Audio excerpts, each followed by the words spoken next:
you've ever been looking to purchase an apartment in the inner southeast suburbs of Melbourne, for example, you may have come across properties that are either company or stratum title. Now, it's not strata title, it's stratum. These are a type of property that isn't very common anymore, and there's a slight difference between them, where effectively, instead of owning the property in a single title, with a company title, you effectively own shares in the company that owns the block of units rather than your individual unit itself.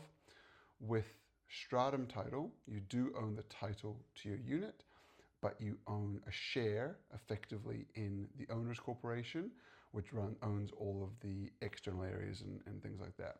Now, the downside to this is that many banks don't like lending to them. Typically, you'll find that most banks will either not lend at all or cap out at a lower LVR. You might be looking at 50, 60, 70, 80% LVR. However, there is one lender that can lend above 80% for these. So we're currently helping a client this week who is looking to buy under the first home guarantee scheme and borrow at 95%. And this one lender allows them to purchase this property that many banks won't lend against with a 95% loan.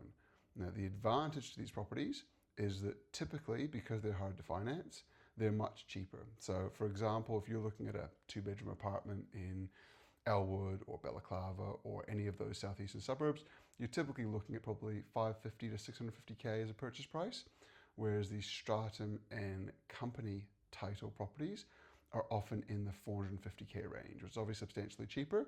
Now, the advantage is when you get in, it's easier to get in.